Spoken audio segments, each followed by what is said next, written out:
Muchas gracias por la invitación. Realmente muy contenta de estar aquí compartiendo en este espacio, en esta efeméride que es tan importante.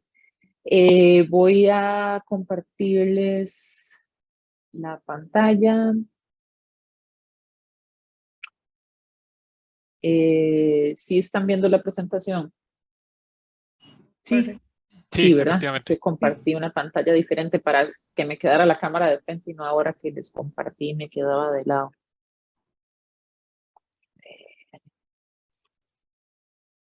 Ok, entonces tengo que hacer un cambio aquí. Listo. Ahora sí. Bueno, Perfecto. Gracias. Como decía el señor director, ¿verdad? En el tema de tsunamis que se requiere una respuesta tan rápida, los sistemas de alerta temprana pues son trascendentales, ¿verdad? Y quería hoy contarles cómo funcionan los sistemas globales de alerta de tsunamis y cuáles acciones se están planeando, se están dando en el marco de la década de los océanos. Entonces, primero, pues mostrarles los 5 tsunamis que han tenido mayores alturas en la historia, ¿verdad? Todos con alturas mayores a 100 metros. Esto significa que el agua llegó hasta una altura que estaba a 100 metros sobre el nivel del mar. Realmente impresionante, ¿verdad? Que pueda llegar hasta un sitio tan alto, pero si descartamos el primer registro, que por la fecha podría ser dudoso, y nos centramos en los otros 4, vemos que todos están relacionados con deslizamientos. El más grande y más impresionante, que fue en 1958, el deslizamiento fue originado por un sismo. Entonces aquí tenemos lo que llaman riesgos en cascada, no sé si es la traducción adecuada. Cuando tenemos un terremoto que causa un deslizamiento, que causa un tsunami, ¿verdad? Tenemos un efecto de cadena. ¿Por qué llegó tan alta el agua? Bueno, esto era la base de un glaciar, donde el terremoto causa un deslizamiento en esta ladera de la montaña. Es un canal de cerca de 100 metros perdón, 1 kilómetro de ancho, ¿verdad? Y entonces el agua cae aquí, lo que hace es empujar el agua hacia la otra ladera, ¿verdad? Empujarla hacia el otro lado y eso hace que el tsunami suba hasta más de 500 metros de altura en esa ladera, pero claramente no era una ola de 500 metros de altura, ¿verdad? Como dato curioso, hubo varios sobrevivientes a este tsunami, fallecieron únicamente 4 personas, pues es una zona realmente poco poblada, son zonas de pescadores, pero hay historias de 2 parejas de pescadores que lograron sobrevivir este tsunami surfeando la ola, por decirlo así. Tenían los botes anclados, uno y el otro estaba pescando y lograron maniobrar. El que estaba anclado logró quitar el ancla y el otro, ambos lograron maniobrar y quedaron depositados en esta ladera ilesos.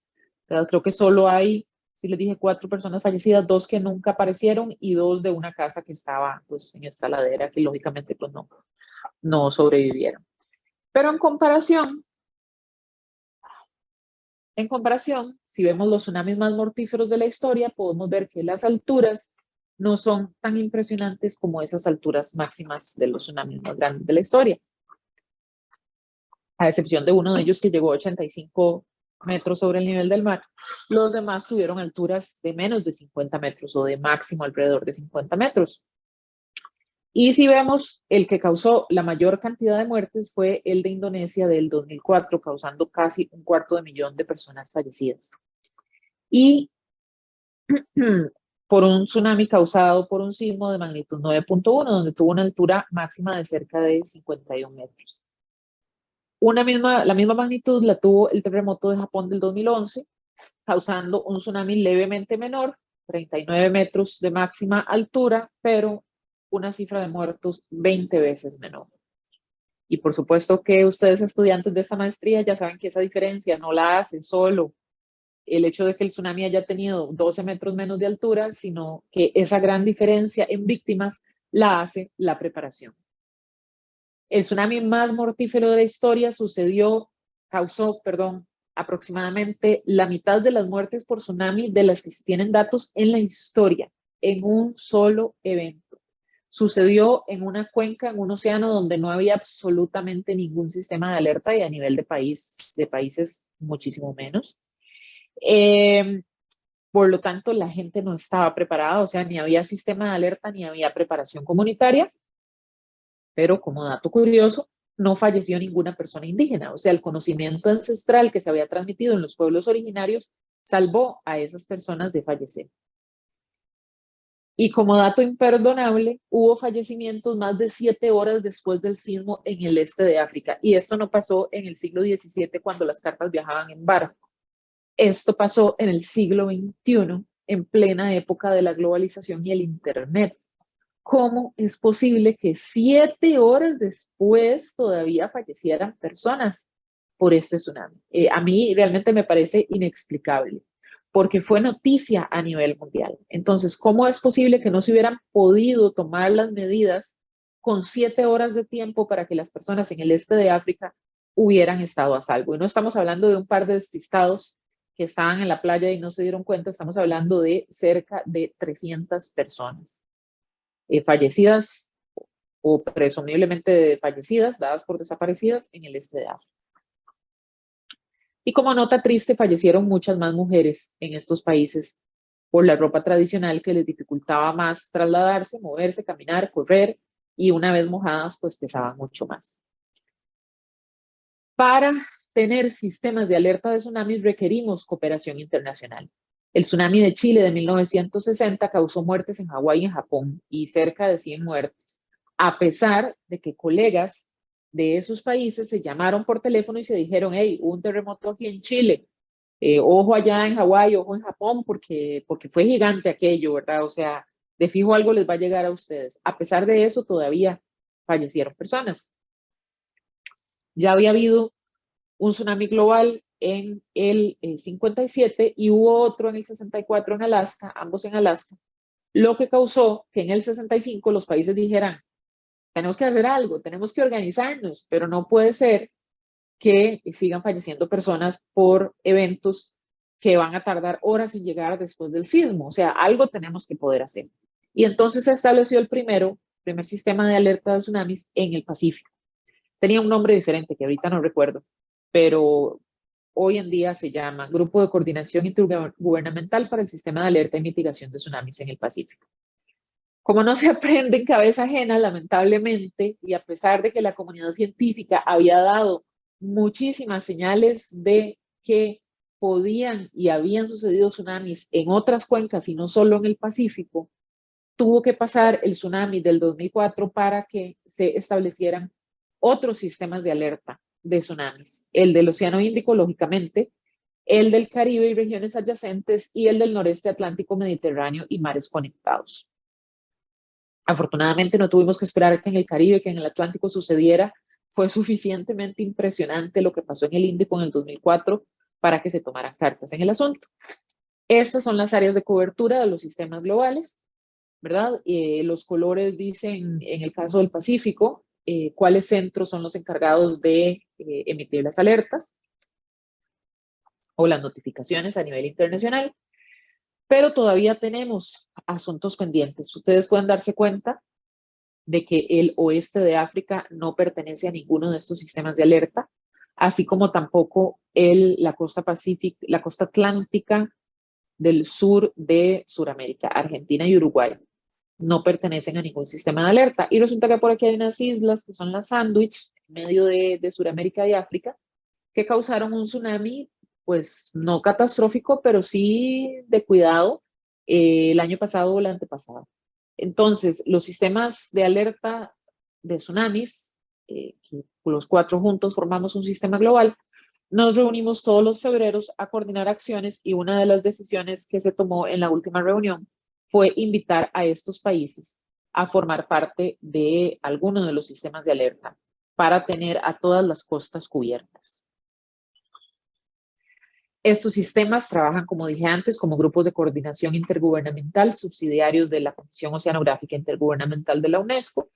Están compuestos por estados miembros en la región, no son puestos pagados, sino que cada estado pone personas o le asigna a personas las tareas de participar en estos ICGs, ya sea con horas pagadas por sus propios puestos de trabajo o ya sea como horas ad honorem.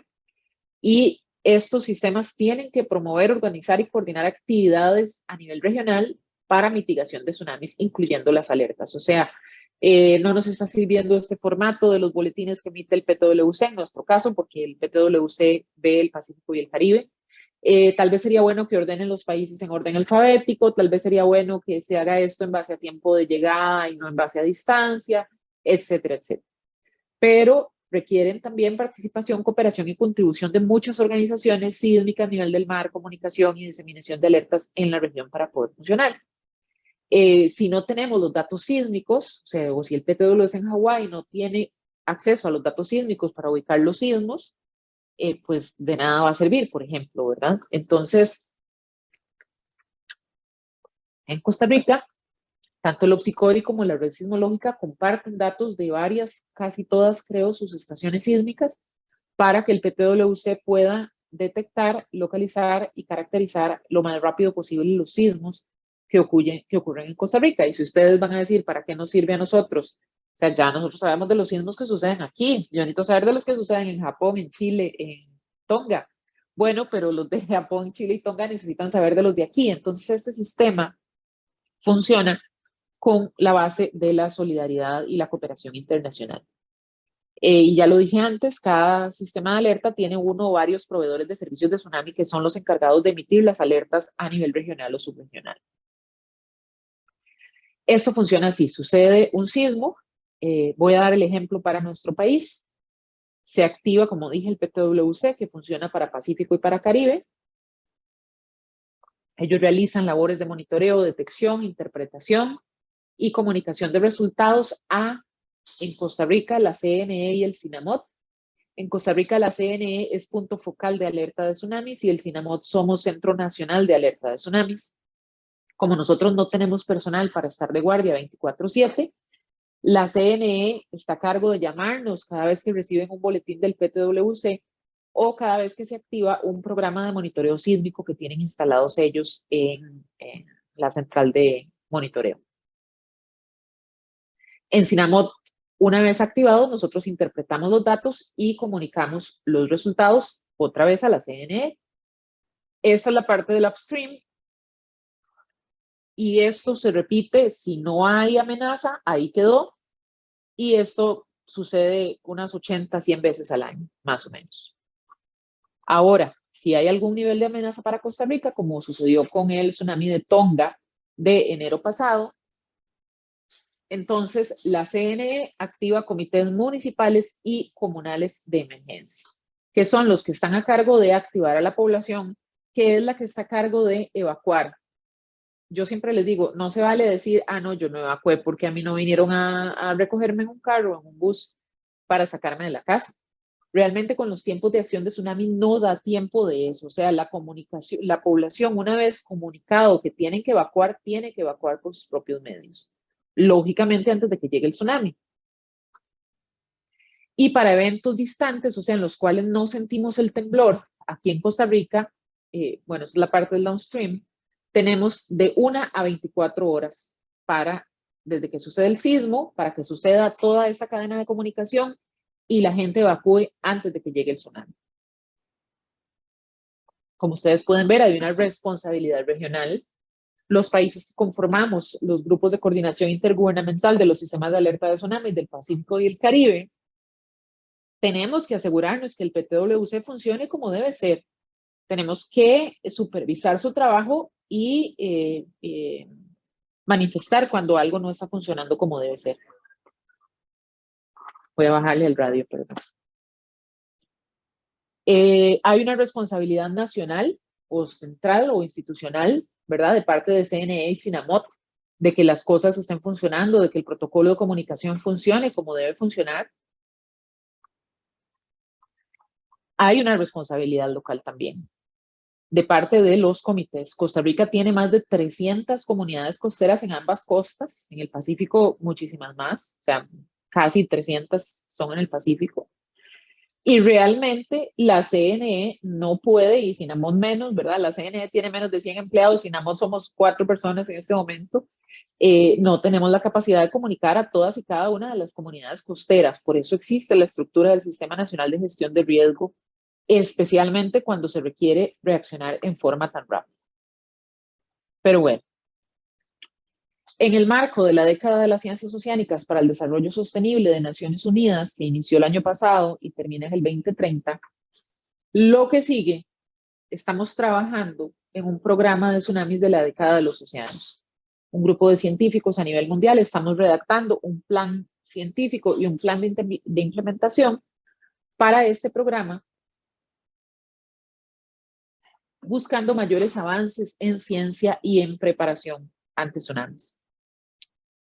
Queremos tener mejores pronósticos de impacto en tiempo real, de tal manera que las nuevas tecnologías, tanto de observación como de análisis, nos permitan tener una capacidad dinámica de pronóstico con una incertidumbre baja y no una incertidumbre alta como tenemos en este momento. Y eso sumado a una fuerte preparación comunitaria haga que mejore la resiliencia. Si las comunidades saben cómo responder y pueden responder a esa amenaza, saben cómo responder y saben cómo utilizar esa información de baja incertidumbre que les llega en tiempo real y van a responder mejor a esa amenaza y vamos a minimizar el impacto de los tsunamis, permitiendo la restauración rápida de los servicios y de la infraestructura críticos. Silvia, perdón, 2 minutos. Ok, entonces, este es un gráfico que se presentó respecto al estado actual, ¿verdad? O al estado anterior, más o menos actual y futuro o deseado de las alertas de tsunami, ¿verdad? En el 2004 se tomaba hasta 45 minutos realmente pronosticar qué tan grande iba a ser el tsunami. Y en el 2019 eso se ha bajado a 15 minutos, el pronóstico, con su respectivo refinamiento en unos 45 minutos. Y se quiere llegar a tener en 10 minutos un pronóstico de qué tan grande va a llegar a ser el tsunami, aún antes de que sea detectado en estaciones costeras. Esto se planea hacer por medio de, entre otras cosas, lo que se llaman los cables submarinos SMART, o sea, usar los cables submarinos existentes y planeados, que son los que transmiten internet, para poner estaciones que midan, entre otras cosas, nivel del mar, de tal manera que tengamos mucho más cubierto el océano en cuanto a detección de tsunamis. Y eso sumado a las estaciones de GNSS que se pueden usar también para detección de tsunamis en zonas costeras. Y la parte de preparación comunitaria es que se espera tener un 100% de las comunidades en riesgo de tsunami que sean preparadas y resilientes ante tsunamis para el año 2030. Esas son las comunidades actuales que se tienen con este programa de reconocimiento Tsunami Ready de la UNESCO.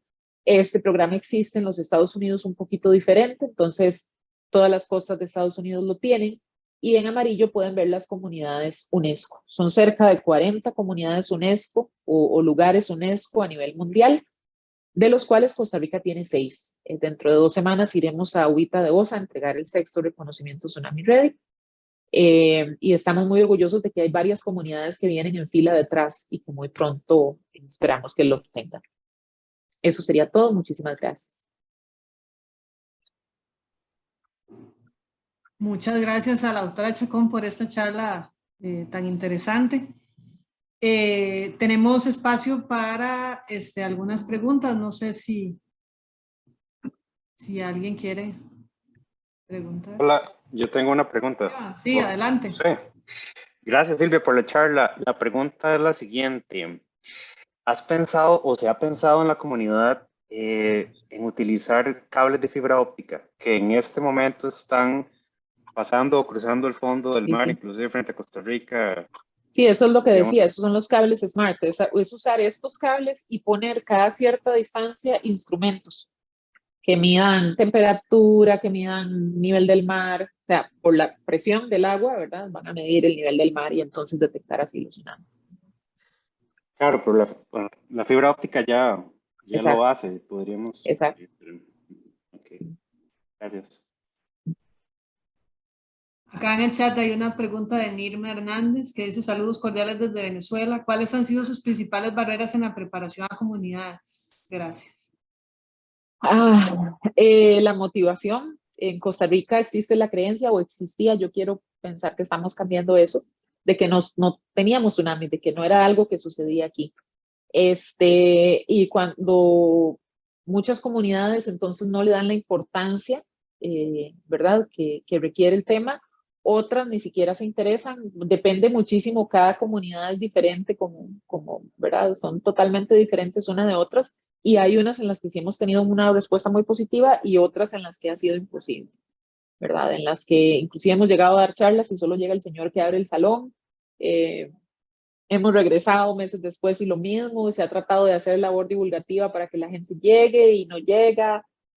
Entonces, pues lamentablemente nos enfocamos a trabajar con las comunidades que sí quieren trabajar y de las cuales pues sí tenemos respuesta, porque no se puede ayudar, no, como es que dice el dicho, no se puede ayudar a quien no se quiere dejar ayudar.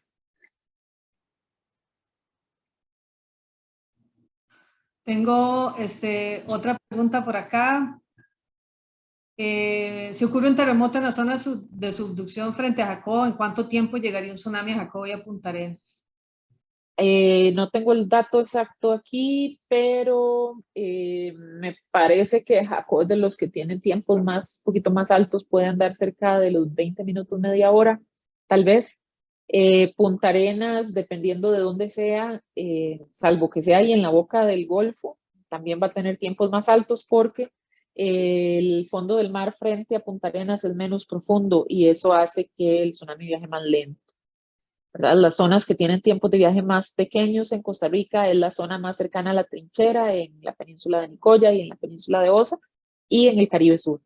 En el Caribe Sur inclusive tenemos tiempos de cerca de 5 minutos o inclusive menos, y eso coincide con lo que la gente reportó para el tsunami causado por el terremoto del 91 en Limón, que reportaron que el tsunami llegó de 5 a 8 minutos después del sismo.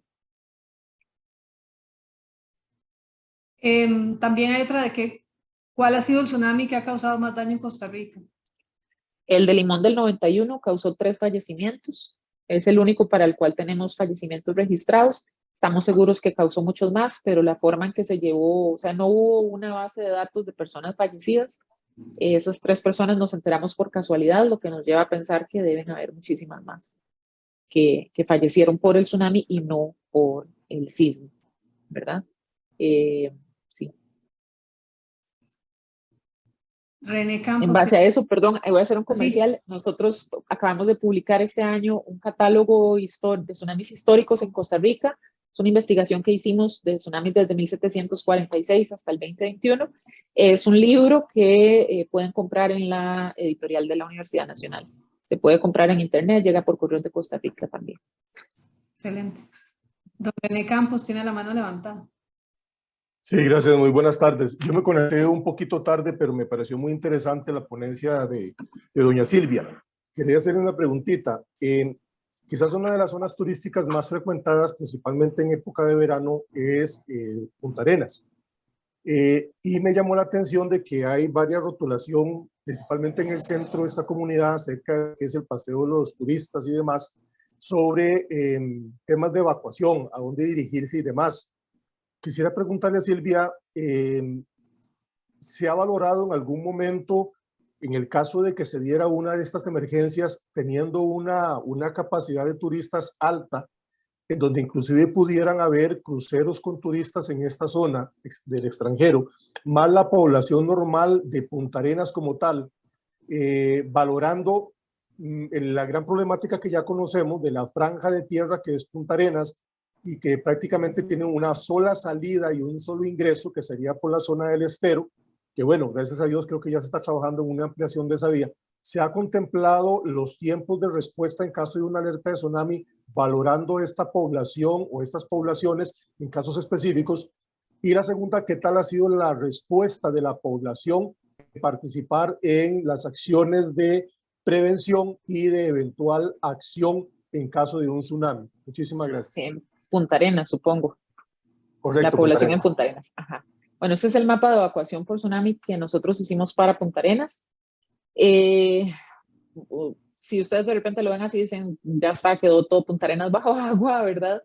Pero en nuestras simulaciones, muchas de esas zonas que se ven inundadas, tenemos profundidades de flujo de 25 centímetros.